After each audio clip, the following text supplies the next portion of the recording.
Hi everyone! Welcome to a different Bug Fables video, because in this episode, we're not going to do any actual exploring or fighting. This is going to be the first of, I think, probably 2, or maybe even 3 lore reading videos. We're just going to spend some time and read all of the spy data that we've so far accumulated for all the creatures, and we're also going to go ahead and read the lore books that we've picked up so far. This will actually take some time, so probably close to an hour. The entire video is going to be just this. So before we get started, let's go ahead and drop some of these berries off. It just occurs to me, we could probably pay for some background music as I read the lore, so we'll do that. Maybe we'll buy a few different songs and thematically try to play some different music depending upon what we're reading about. Welcome. Oh, it's you. You have 1,144 berries in your account right now. What will it be? All right, let's put in. We don't really need too much. Let's put in 35. Okay, I guess it's enough for 15 songs. So let's go ahead and go back to visit the little moth girl. And we'll play some music as we read. We're going to read all of them, by the way, every single creature, even if we read them before, on the off chance that I have not read what every one of our explorers has said about the creatures. What would be a good place to start? So, well, I guess we'll start reading about the seedlings first, right? Let's see how they're actually organized. Okay, so I think we can do this by area. So let's start. And we'll start with the outskirts song.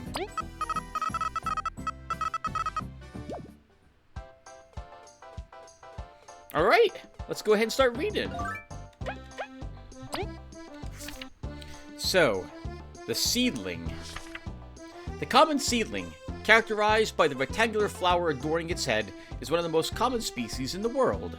They are tenacious and have a huge appetite, which they sate by devouring farmers' crops. They can use the flower on their heads to fly, although it can be ripped out. It grows back within a week. These notes. It's one of those stupid, annoying seedlings. They're all over the outskirts, but don't even drop good items. Let's just beat them up already. Kabbu's notes. Seems this land has seedlings as well. Despite their adorable looks, they plague many fields and have no qualms devouring crops. Although weak and puny in comparison to me, their flying variation is troublesome as I can't reach it. I'll have to ask V for help. Leif's notes. What a cute creature. It's almost a shame we must fight it. Our basic ice magic cannot reach it while it's flying. Guess V'll have to bring it down. Perhaps we could keep one as a pet? V would have lots of fun taking care of it. That's interesting. V seems like she just wants to slaughter them. Get them out of her way. Acornling. To protect themselves from the many predators in the Golden Hills, these seedlings gave up their ability to fly for a hard outer shell. This doesn't stop acornlings from being attacked, but the survival rates have gone up massively. These notes. Seriously? A seedling with a hat? My beamerang can't pierce through. Kabbu's gonna have to flip it. Kabbu's notes. What a sturdy little creature. Its appearance truly betrays its resilience. But alas, it will be no match for my horn. Leif's notes. Honestly, seedlings are way cuter, and less annoying to deal with too. Let's team up with Kabbu and freeze it while it's flipped. Underling. Aggressive without provocation, this seedling variant creates confusion among scholars. Despite evolving in an area without predators and having abundant food, they have developed short tempers and even poisonous attacks. Even more ironically, they become delicious when cooked. Researchers won't stop until they figure out why this creature evolved to make its own life more difficult. These seedlings burrow? Ugh, it's gotta be calmer for all those flying seedlings. Help me out, Leif. Dear Venus, must we truly deal with such stubborn and irritable creatures? I could try to dig after it myself, but we'll have to rely on Leif to unearth it instead. Ah, this must be the underling that the chefs tend to mention. Poisonous, but sweet.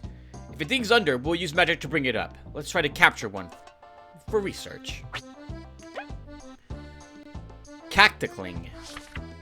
A member of the seedling family, these plants evolved a hard shell with spikes to protect themselves from travelers and creatures scavenging for food in the lost sands. The shell also helps them retain water in their bodies for long periods of time. They can shoot out their spikes for projectile attacks, and also use them to ram into enemies, causing piercing damage. The spikes grow back very quickly, and sometimes travelers harvest them to make weapons and other goods. Seriously? This is a seedling? I still get science sometimes. It's a bit too tough for the boomerang. Better let Kabbu handle it. Incredible. I truly believe this to be a cactus. What an impressive disguise. Still, if it stands in our way, I shall flip it over. Let's go, team. Seriously? There's no way anyone would fall for such a cheap disguise. We're almost offended. Ice magic will put in some work as soon as Kabbu flips it over. Oh, that's interesting. Here, Leif basically mock Kabbu's being distracted by them. The first one I saw shocked me when it actually charged me. I wasn't expecting that either. The Golden Seedling. The infamous Golden Seedling shows up in tales across generations despite its rarity. Said to bring the best of luck and wealth to those who find it, many have expended their time and savings hunting for them. Despite its appearance, it is nimble and powerful, and must take care when going for the prize. Whoa, a Golden Seedling! Their taggy berries sell for dozens! We're gonna be rich! What? What's this defense? Only my first hit's working. We gotta find a way to stop it from running. Incredible! This is the Golden Seedling of Legends. It brings fortune, health, and love if one can best it. It has unholy defenses. Not even my piercing horde is getting through. I need to think of a way to prevent its escape while we whittle it down. So, this is a Golden Seedling. Such inviting colors and a cute demeanor. We'll be blessed to capture and raise one. It's resisting even our ice magic. So it's powerful, too. We must make sure it doesn't escape until it's subdued. Is that all of the seedlings? I think so.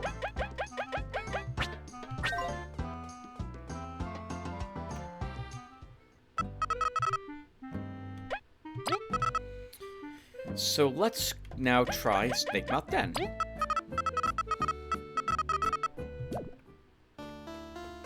I'll read about the creatures that we saw first there. Or some of them, at least. The Zombiant. Zombiants are a popular folktale, a story told to children to keep them from venturing into caves. Disturbing reports have shown that Snakemouth Den seems to be inhabited with the real thing. Caution is advised while thorough investigation is held. That ant is possessed! No way! That's just a story the Queen tells kids to scare them. This is too creepy. I'm gonna take it out. Baby Venus. That ant walks after its passing. A zombiant. I truly believe they were nothing more than a myth. It is my duty as a fellow explorer to end its suffering. Cordyceps. It seems it picked an ant as its host. How weird that it would attack us. It's nothing special. Our attack should take it out quickly. The Jelly Shroom. Data on this species is anecdotal, as it's a new organism discovered by a trio of explorers in Snakemouth Den. It camouflages itself as a regular shroom, and it attacks nearby beings it feels threatened by. Cripes, is that a flying mushroom? This cave does some weird stuff to things. I'll knock it out of the air. By the Queen! What an abomination! I cannot hurt this beast while it's airborne. V, would you lend me your strength? Mushrooms get crazier by the day. Although some of our skills could finish it off quickly, V, help save us some TP. Inchas. Or, is that how, no, I've been saying it wrong all this time. Inichas, is that right? Inichas. Inichas is how you say it. The Inichas is a multi-legged caterpillar covered in sturdy spiky armor. It is in the early stages of its life, and it was supposed to become a butterfly. However, the strange atmosphere its think about Den altered it in weird ways. It will forever be a violent, irrational caterpillar. What's up with this thing? It's like a spiky pill bug. Its armor is really strong, so I can barely hurt it. I bet Kabbu can flip it over, though. In Inichas, this spiky bug is still in its larval stage. Although it has impressive armor, it stands no chance against my horn. This thing is really annoying. Ice feels like it should pierce the armor, but it doesn't. Kabbu, flip this nuisance.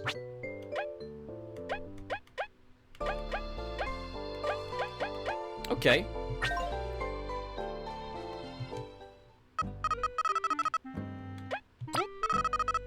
Let's see. Do we have anything? Do we have the Midge Cavern? Let's try It's Getting Scary.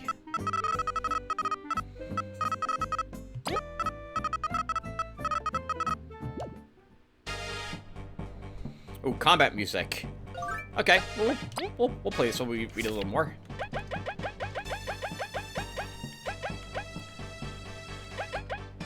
So the Numbnail.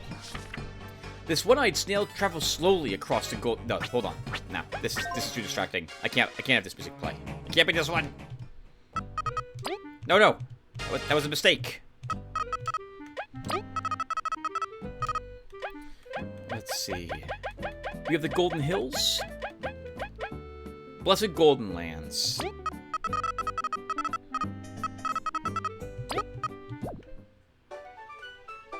Perfect.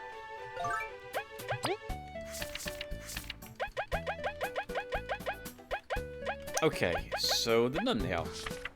This one-eyed snail travels slowly across the Golden Region. It used to be hunted by bug kind due to the usefulness of its shell and the good taste of its meat. To combat this, it developed sedative laser eyes to fend off its many predators, and they've mostly been left alone in recent times. History books use it as a reference point for commodities becoming luxuries. Oh, a Numbnail!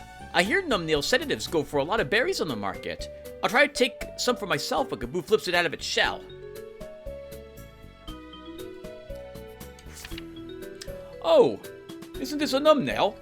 I've read that it's quite the endangered species. Perhaps we should flee and leave it alone. But if we are left with no other choice, I will bring it out of its shell. Take care with its sedating attacks.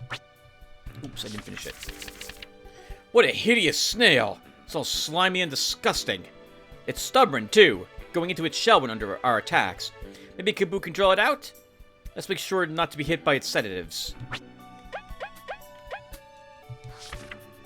Midges are said to be distant relatives of mosquitoes, but making that comparison is a quick way to get in a fight. Usually found in caves, midges hunt together and will protect each other when a member of their pack is attacked. They can use their proboscises to suck fluids from their prey, recovering from any damage received extremely quickly. Said proboscis also doubles as a sharp weapon, which they will not shy away from using to pierce enemies. Ugh! I've got stings everywhere! It just keeps hitting me back! I should try to take it out in one attack.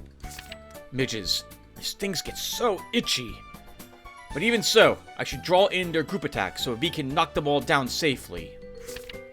These creatures. When we hit one, the rest gang up on us. We should try freezing them all at once to see what they'll do then. Chompers. These vicious plants see bugs as meals and roam the Golden Region. They're always looking for their next snack, and tourists must be wary of them. Although small, they can quickly multiply if left alone. They must never be underestimated. Chompers are the worst. They bite you really hard and even heal when doing it. And then they summon tinier annoying chompers. I'm gonna take it out before it can. Chompers. They reproduce quickly and eat voracious, oh, I can't pronounce it. I don't know how to say this word I said. With their sharp teeth. Voraciously? I will strike them down before they can heal by biting us. This thing. It's kind of funny, isn't it? Just the way it dances. The little ones it summons are even funnier. Its bites heal it, though. We'll destroy it quickly with ice magic. Chomper Brute. This chomper has grown large and strong due to being in great proximity to both its mother and very fertile areas. It can spawn strong young chompers, and its bite can pierce through rock. Whoa! What did they feed this thing? We gotta be careful. Let's gang up on it before it makes too many chompers. A large version of a chomper. You must be near its nest then. It must be protecting its territory. We're sorry, you poor creature, but we cannot let you stop us. Chompers are cute when they're small. This one's lost a lot of its charm. We'd best freeze it up before it spawns too many reinforcements. Weevils. Rumored to be closely related to beetles, these predators are often found searching the golden region for food. They are herbivores, but will attack nearby bugs should they be disturbed. Some claim to have tamed weevils as loyal partners, but these claims haven't been confirmed. Oh! A weevil! I don't have the best memories of them. Let's get Kabbu to take the hits while we beat them up. A weevil! Such a ferocious beast. It attacks anything that moves. I've heard they can even increase their own power. We must end this battle quickly. Whoa, easy there. This beast doesn't look like it can be reasoned with. It's quite fierce, too. We should discipline it before it can give us much trouble. Okay, let's go for a desert theme next.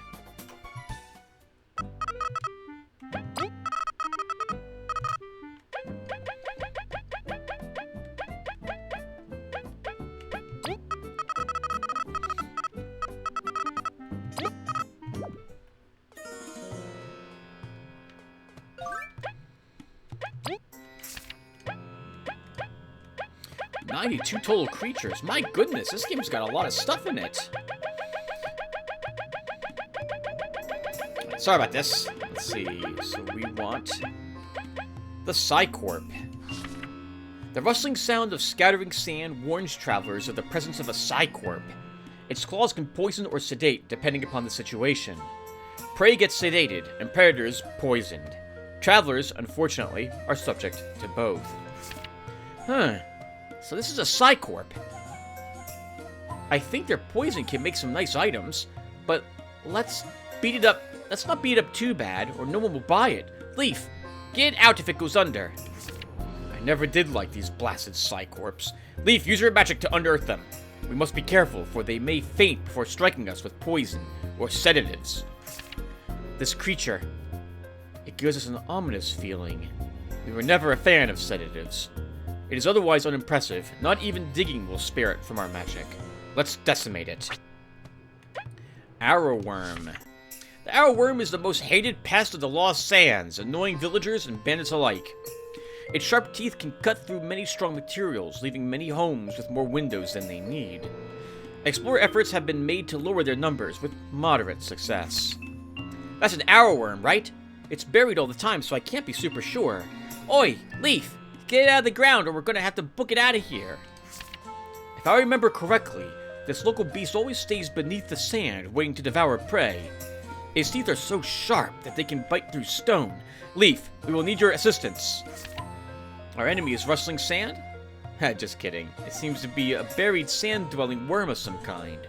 Our ice magic should take care of it before it can bite us. The thief.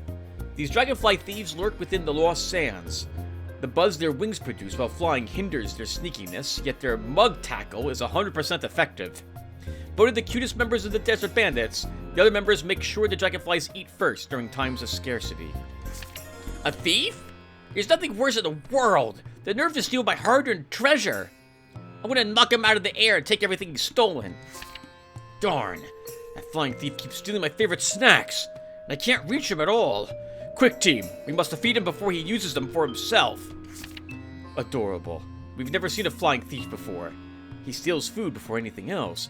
Maybe if we give him enough of Kabbu's snacks, he will join us? Well, let's just defeat him quickly. Bandits. These cricket bandits spark fear among all caravans traveling through the harsh desert. They are ruthless and efficient, and they have no intent to negotiate. They change completely when amongst their brethren. They act like older siblings to the dragonflies. They even enjoy gardening. It's a bandit! I'm not going to let him get near our back. No way!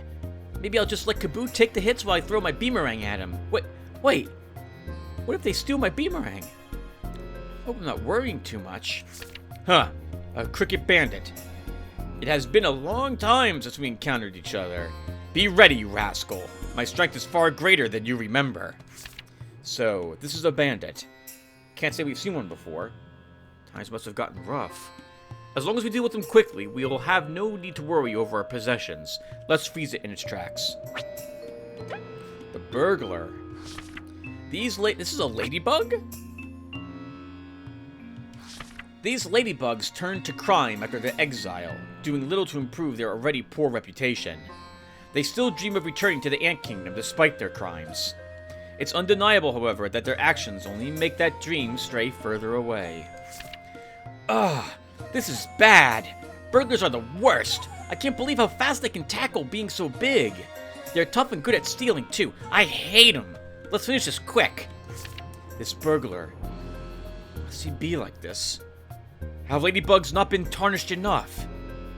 We can't afford to feel sorry for him, though, for he is fast and strong. We must stay firm and fight back. Burglars. It's a shame how Bugaria seems so unsafe these days. We won't show mercy. We'll teach them a lesson they won't forget.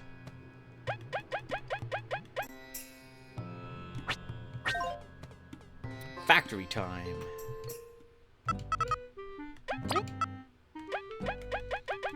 This is a pretty fun excuse to actually play different songs, too. Let's see. Do we have? In fact, we do. Work that honey. Store that honey.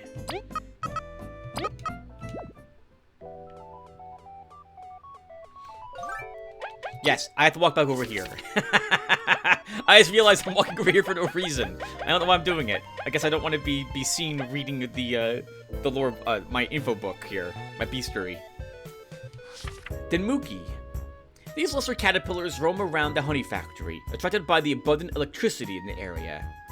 They're able to store electricity in their bodies, which they use to protect themselves from predators and the bees. While pests, they help regulate the excess energy the core releases now and then, so the bees let them roam the factory while carefully avoiding their shocks. Uh-oh, someone let the Demukis out of their cage. We're gonna have to smack them before they zap us. Demukis? The electrified fur can power gadgets for days. Hope it won't shock me. I despise being shocked. Oh, sorry, Kabbu. We shocked you on purpose during the battle against the Mother Chomper. Ouch. We got shocked trying to pet it. This critter seems to be quite charged. We must block carefully or we'll get numbed for real.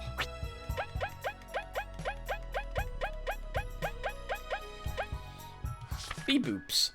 The Bee Boop sports cutting-edge propulsion systems, allowing it to patrol multiple areas, even those without footing. The weaponry was an afterthought, but it gets the job done. The heck? Who put blasters on the Bee Boops? I'm gonna have to knock him out of the sky. Ugh, this machine taunts me with its advanced flight systems, but I'll show it the power of natural strength. We thought V was tiny, but just look at that. When it's tumbled down, we'll shut it off for good. This automated protector is the legacy of the previous generation's greatest inventor. Although a bit outdated, the Sentry Bot performs its job efficiently by firing powerful missiles to disarm intruders. Efforts to replace it have been made, but nobody wants to provide the budget to accomplish it. How about that? So annoying! You'd think they'd stop firing at me since I'm a bee and all. Let's pummel it. That poor machine. It cannot move. We must defeat it, but couldn't we just walk away from it? Treating machines just to battle others. Not the best use of science. Let's disassemble it. These automated mechanical helpers, the Menders, are both adorable and extremely capable. Their countless unpaid hours of support ensure the factory runs well while most bees sleep. Sometimes they get a bit wacky, but scientists assure their how do I say this? Existentialism is nothing more than glitches. These things won't shut up, and they're super sturdy. At least they don't fight back. Time to whack them. This poor creature. Its wails of distress reach me to the core. Maybe I should relay to let V and Leif deal with this. These are way too cute. We should ask for one later. Maybe a plushie even? Shame there's not much to do other than beat them up. The Obama honey. Under certain conditions, not yet understood, the indiscriminate mixing of large amounts of honey can give birth to this beast. It lives only to devour before it is consumed. Ah! The Obama honey! They mix too much honey! We're in big trouble! We've got to take it down or freeze it before it explodes. Goodness gracious, this is an affront to nature. It looks highly unstable. Leif, bring it out when it goes under. We must take it out with haste. What a waste of honey. To think of all the meals this could have been. If it pulls anything funny, we'll use our ice magic to deal with it. Let's end this. A honey nation. That was a mini-boss. So we'll do the mini-bosses with some different music.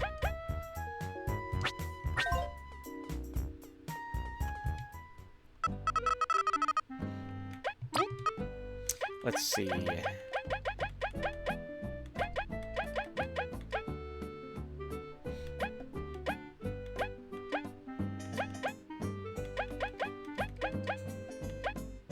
Man, there's a whole lot here we haven't read, but we haven't listened to yet. Bandit's Hideout next. Yeah, I still do it. I have to come over here. I have to. Okay. So, let's read about the Crawler Warden in that. Crawler, an artificial entity created to defend the Lost Sands Castle. Designed to adapt to any temperature, the weaponry applies different effects based on the environment. Attempts to engineer one from scratch in modern times have failed. Is that a bug or a bot? It's mega weird. It even changes color when it's cold. I wonder if that makes it weaker to Kabbu's hits. I think my Beamerang's always gonna work, though. Oops. What a fascinating creature. It reminds me of the factory's Menderbots. It can change behavior depending upon the temperature. Its ice version is weak to my horn. We must make sure to take note of which attacks are causing more damage. That explains it. I was so confused in the castle. Would have thought reading these notes would have actually helped me do an extra point of damage to these things. That crystal. Could it be like those inside us? We should bring a piece to HB. The temperature affects it quite a bit. We'll toy around with it. See what works. Kabbu's horn is worth a shot in the cold. The Warden. These guardians were designed to hide in plain sight, attacking intruders while their guards lay low. They adapt to the cold with ease, and won't stop chasing unwanted visitors until they leave or are buried beneath the sands. Whoa, whoa, whoa! This is too much! A floating head? With lasers? I'll bring it down and bury it where it belongs. Ooh, what a convincing disguise! We must really be on guard here. My horn will be ready to strike when it is brought back to the ground. Huh. What a petty trick hiding like that. But we can feel your magic since we stepped in. Let's strike accordingly depending upon the temperature, Kabbu. Haunted Cloth. Running off the energy of ancient crystals, this being reacts to noise and movement. It seeks to incapacitate scavengers and absorb their energy as a backup energy reserve. Get off! Get off me! Jeez, this thing's got issues! We can't let it get too close, so I'd best get smacking. It worries me how used I am to becoming... It worries me how used I am becoming to abominations such as these. It is strong, but we are stronger. Let's do this. This thing's thirst for energy. We can feel its desire for our magic. But we're not eager to share. Time to bring it down.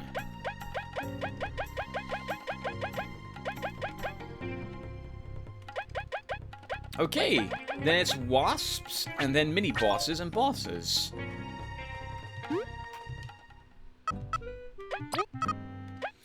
Let's see, so... The wasp music, though, is a bit too much, so let's put on Harvest Festival.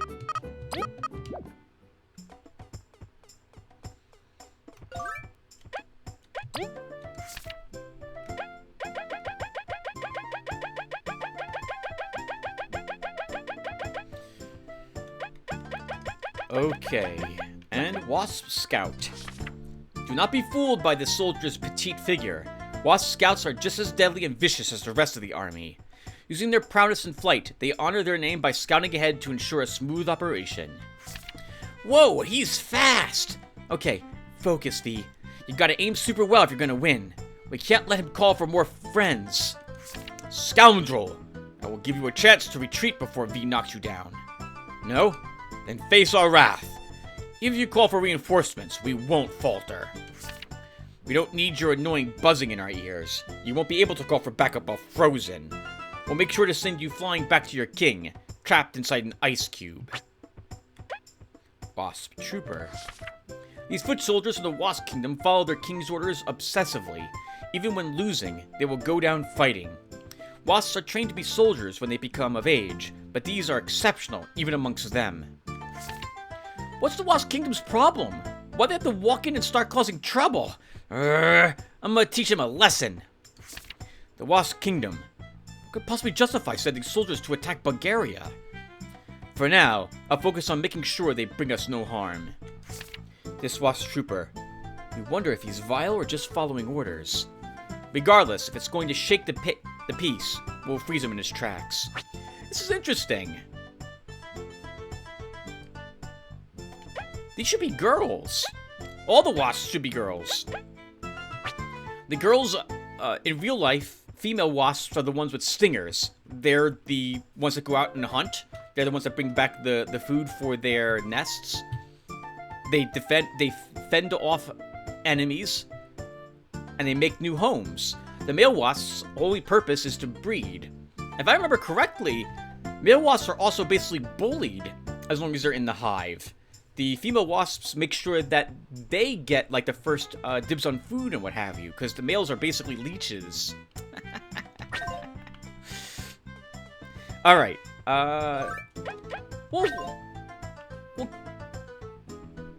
keep this music on.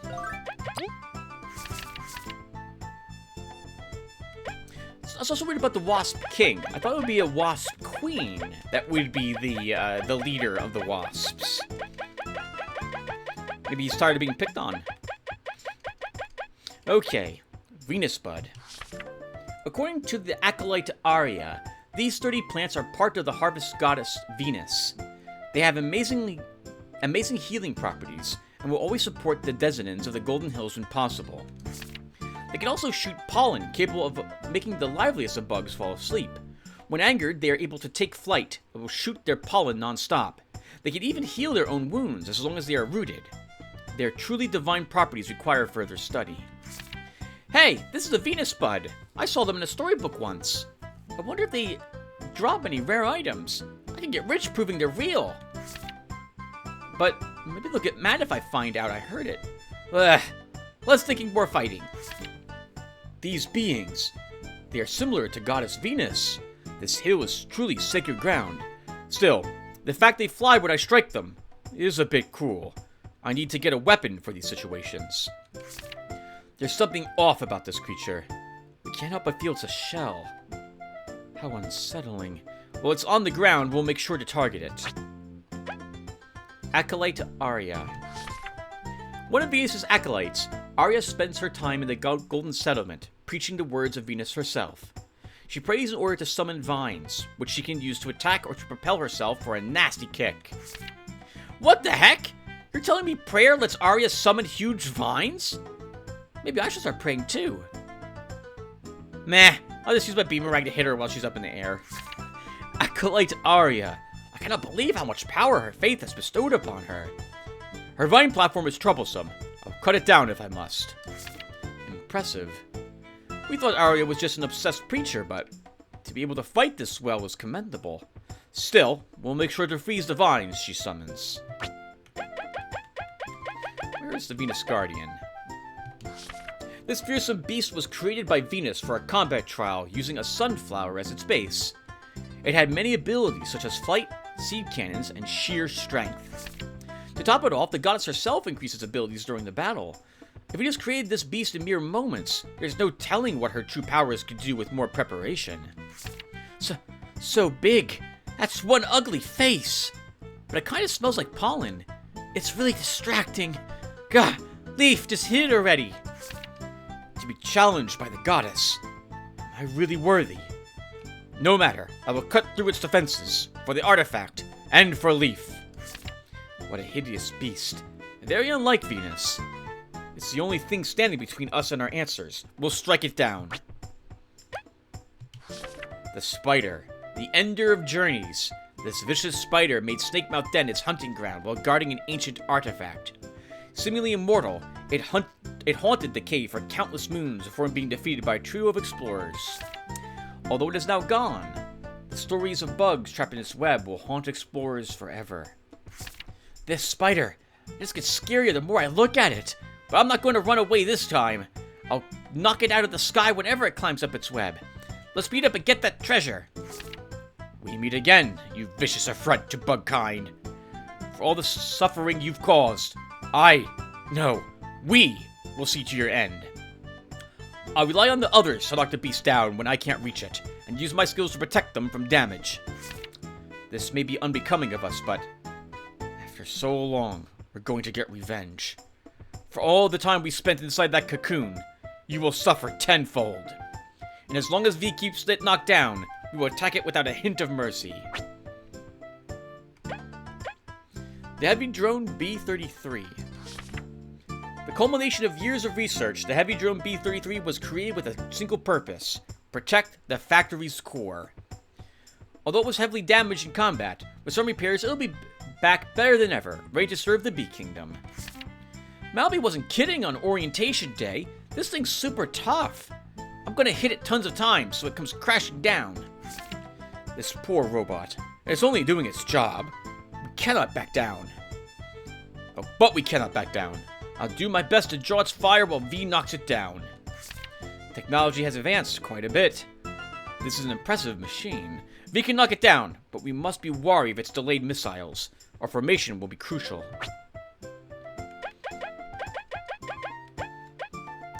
Let's choose music for the final bits we have to read.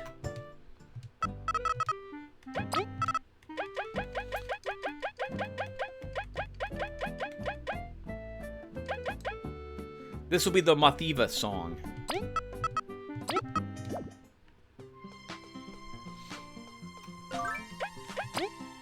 Which is appropriate, because we're going to read about her and Zosk next.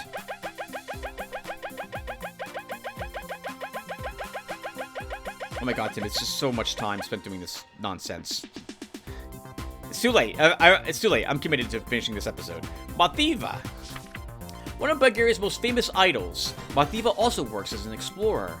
Despite the friendly appearance she gives off to the public, she is ruthless and ambitious. Together with Zosk, she has no qualms being unethical to reach her goals.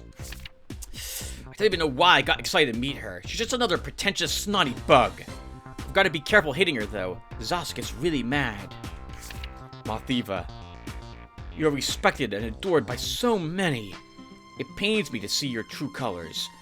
Let's defeat her, and then take care of Zosk. Well, if we didn't care for her shows before, this certainly ain't helping.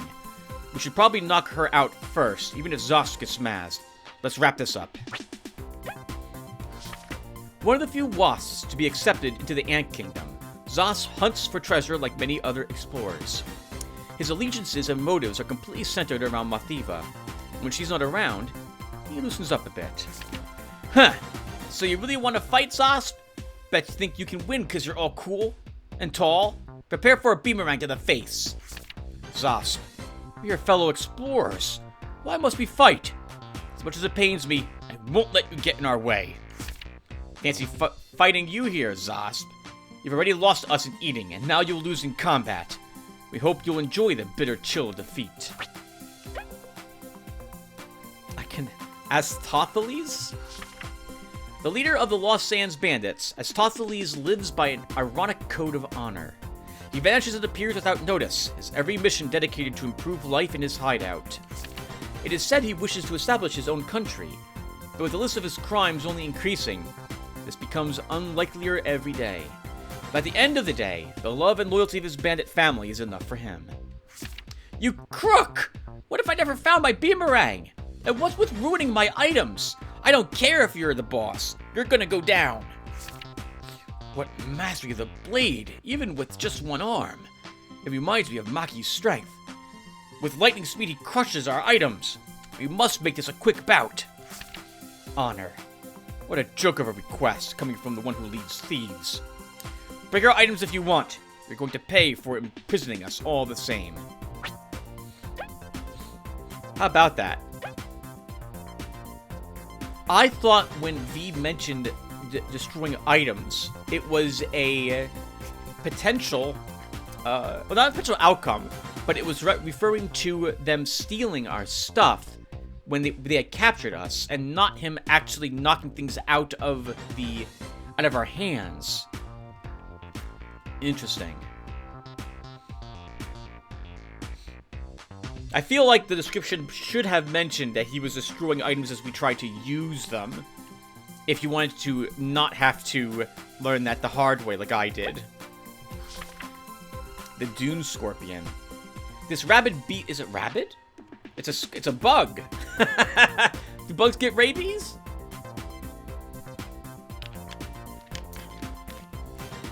Well, rabid might mean something different. Or it might have multiple meanings. This rabid beast is the nightmare of all denizens of the desert. It strikes without reason, without mercy, and only wishes to cause violence. Its stinger holds multiple poisons, and its strength is massive. Upon sighting, do not fight. Flee. Watch out! Oh, Kabbu almost got wrecked. This thing's way angry than the Psycorp. We gotta knock it out. Ooh, I barely dodged that. It's hard to speak when being assailed so violently. And yet, it is my duty to draw its attacks in. V, Leif, let's do this together. Impressive. Even though our ice pierces it, it barely reacts. This is bad. We'll have to use all our strength to make sure it goes down and stays down. The Watcher. Of unknown origin, this roach-shaped creature only knows its purpose is to guard the artifact. Capable of speech and intelligent thought, it is all the more baffling to know it has never been alive. Why can't we ever just grab the artifact? There's always got to be a creepy giant or creepy giant monster.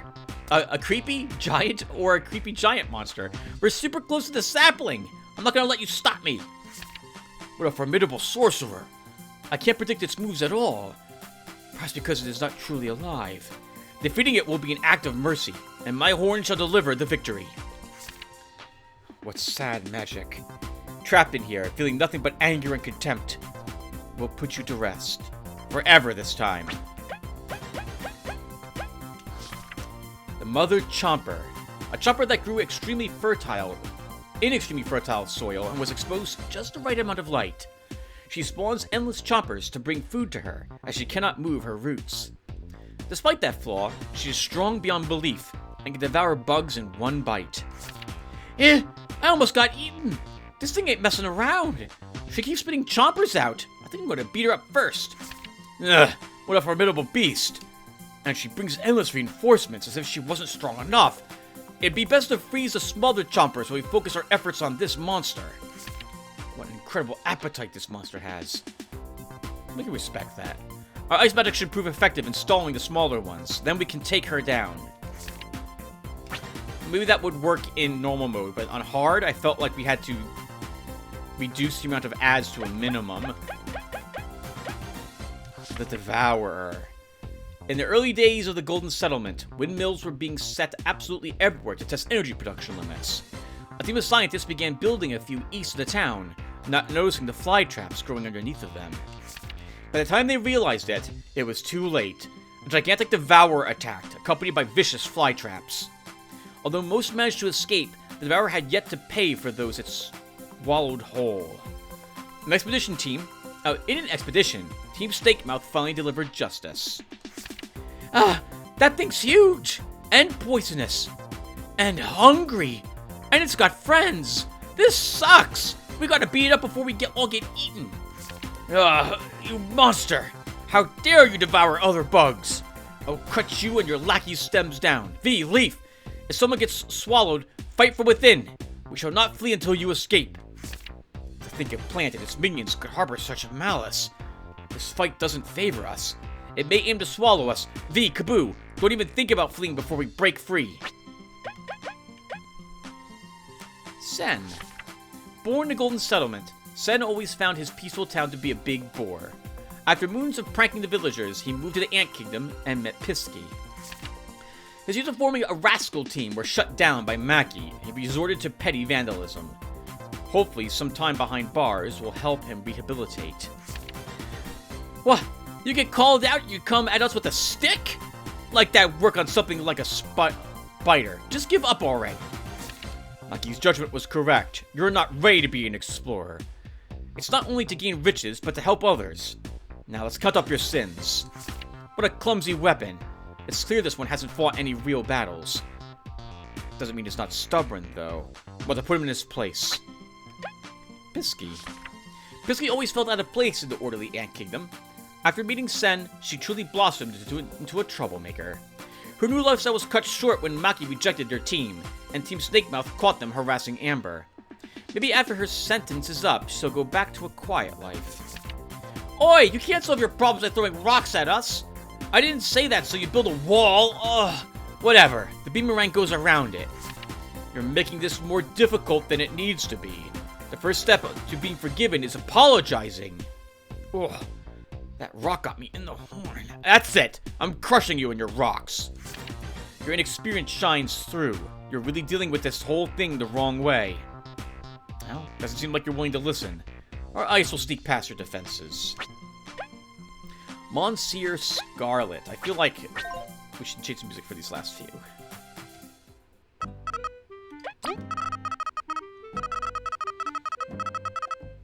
Do we have a mini-boss battle theme? Team, this one's stronger? Let's try this one. Oh yeah, great. This is mini-boss music.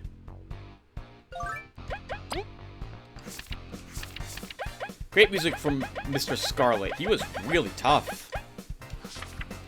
A vile, flirty criminal who escaped the public eye for many moons. He would post pleas for help in quest boards and then drain the life from explorers who would come to help. Thanks to Team Celia and Team Snakemouth, his face has become known. He has since gone missing to escape pursuit. We've got that jerk right where we want him, but yikes, that umbrella hurts a lot. And it heals him too. It's super annoying. We'll have to go all out. Scarlet, how dare you hurt our comrades and attack so many others? Using your looks to allure innocent explorers, threatening their lives with your attacks? We will bring you to justice, fiend. What a despicable criminal. We can respect his skill if not for our distaste of him. We must attack at full strength to offset his cumbersome healing. Kabbu. An unfortunate battle caused by very alluring pheromones. Kabbu would prefer it never to be spoken of again. You're in big trouble, Kabbu. I'm super mad. But I don't want to hurt you. I need to think of another way. I can't believe I did that. Chemistry be darned. Callie, this trick is beyond despicable. Kabbu's our friend. We must seek an alternative to this. Callie is a talented seamstress who owns a shop in Defiant Root, and came from a foreign land to Bugaria to sell her homemade wares. They are very popular amongst tourists that pass through the settlement.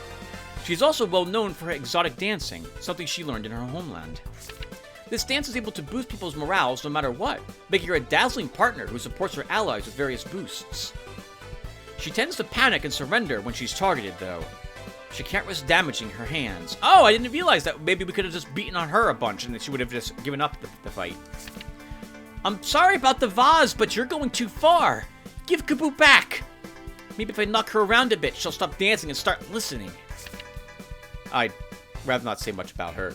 V's put us in a real jam. Callie's more formidable than we ever expected. Doesn't help she's boosting poor Kabbu. We should put an end to that. And everyone? That does it for that. Alright, so let's now go read the lore books. Most of the time is also spent in that menu, which pauses the game, which means that we're not actually going to get any berries from hanging around and just reading, unfortunately. And this will probably do more of the same as well. Alright. let's go ahead and read some of these. I guess we'll read them in order, right? Our lifespan. Before the day of awakening, they say we used to live very little. Only a few days or moons. And most of that time, we were helpless larvae. Marriage marked the end of life. It's inconceivable nowadays. For one, you don't even remember being larvae. Truly, becoming an adult is like being born. And then, we get to enjoy this beautiful land for many years. It's hard not to pity our ancestors, but to give up life soon after becoming aware of it. Oh, that's interesting. Okay, so they don't follow the same... Well, I guess they do, but don't? I can't imagine that their physiology changed very much, even if they've gained sentience. The crowning of Elizant II. After tears were shed over Elizant's too sudden retirement, it was time to crown the new queen. Elizant II's speech radiated power over kindness, leaving many uneasy. Although everyone cheered, doubt and fear festered amongst the populace. They could only wait and pray that their new queen would be just. Ladybug Exile. It had been just one moon after Queen Elizant II took the throne. Farmer ants kept reporting the disappearance of many aphid eggs. After a thorough investigation, a band of 17 ladybugs were found to be the culprits. Yes, 17. Her Majesty acted quick and restricted entry of most ladybugs from the ant kingdom. As of the time this book was written, many special permits are required for them to visit. The move was seen as very controversial and has been the Queen's most criticized decision. It remains to be seen how her generation will handle the shifts caused by this event. Interesting. So, because they stressed 17, I'm guessing that there aren't as many intelligent bugs as I had thought there were. There's probably still a few that, like, we'll never see. Like ants living in their homes that never come out, that we'll never be able to listen to our explorers talk about. But I'm guessing that those numbers are not as high as I originally thought there were. Or maybe this lore book was written at a time when there weren't as many as there are now, in terms of intelligent, sentient, walking around, not flying or stinging at insects. Lesser bugs. After the Day of Awakening, many bugs changed form. We've evolved to be able to live as we do now. But not all bugs evolved. Some remain untouched by the Awakening.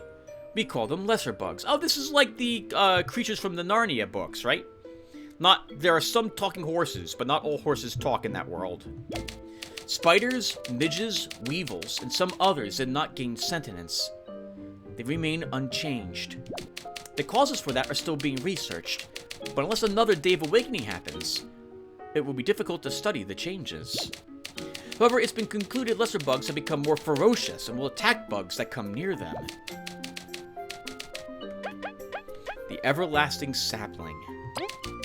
It is said that the sapling was a creation of the roaches. The legends of the saplings have brought the first settlers to Bugaria, bringing upon the creation of the ant kingdom. According to legends, it is said that eating even one of its leaves will grant immortality to the bug that eats it. Right, I forgot about that as well. I keep thinking this is the entire sentient bug world.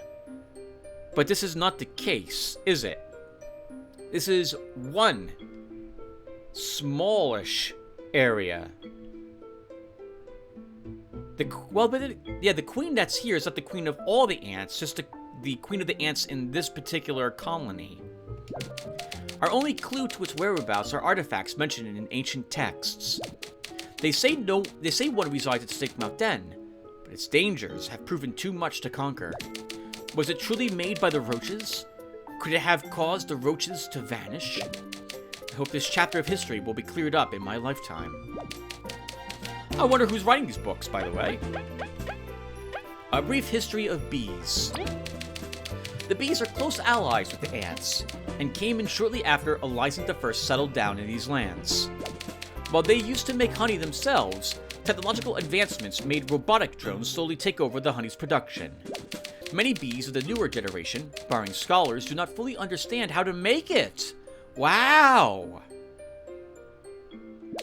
Their society is mostly composed of females, with males residing in the queen's chambers. Okay, so yeah, so this is like this is like the wasps. Or how I would expect the wasps to exist if they followed standard bug protocol, as it were. We should probably go visit the queen. We haven't seen her in a while. A brief history of wasps.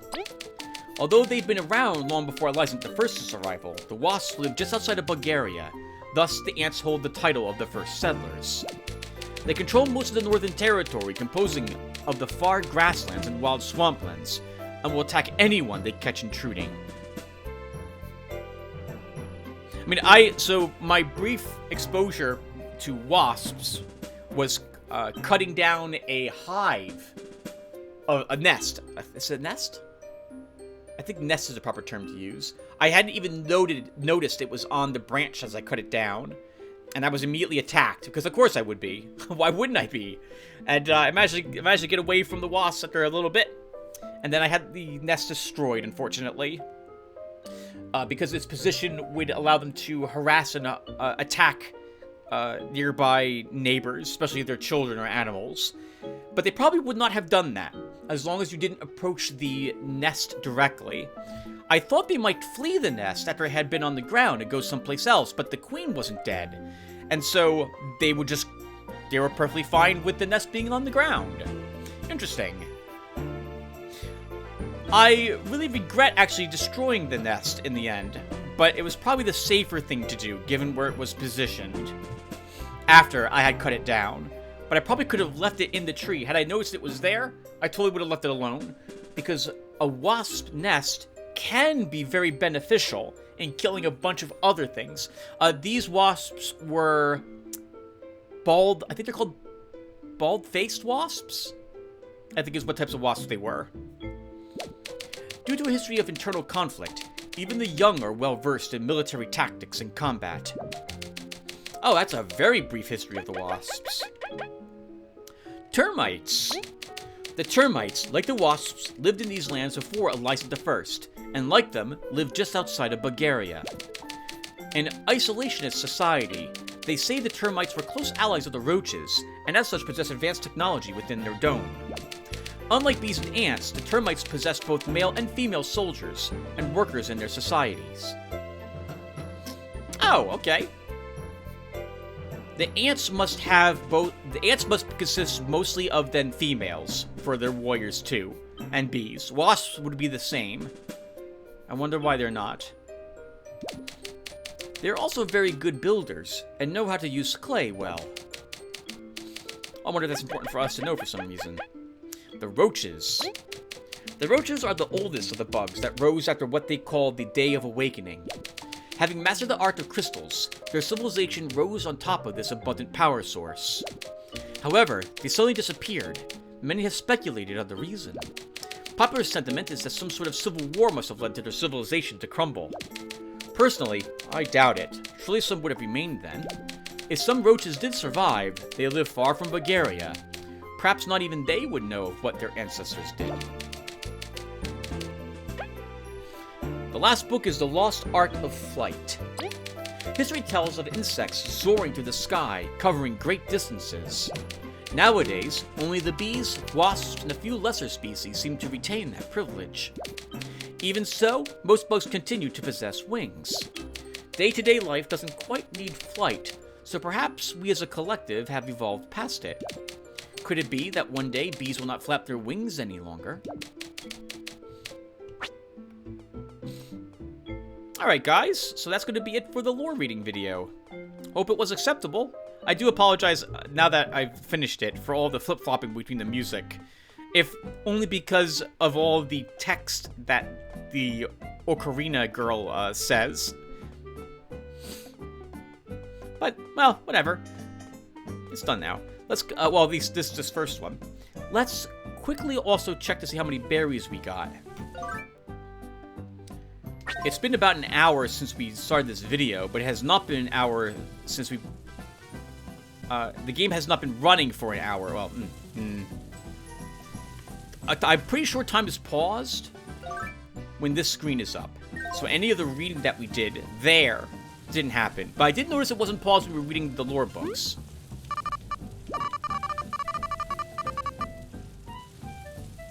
I can't tell how many berries we made in...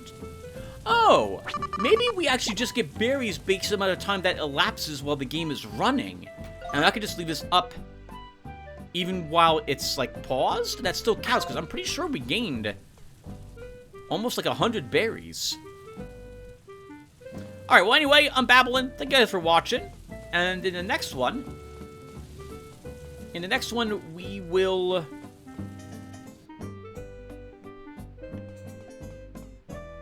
I don't know what we're doing. I kind of want to explore a little more. Oh, we should do more boss battles. A boss battle run at the Bee Kingdom, and we should double check. We should also try our hand at fighting in the cave. So we'll try those things next. So thank you all for watching, and I will see you later. Take care, everyone.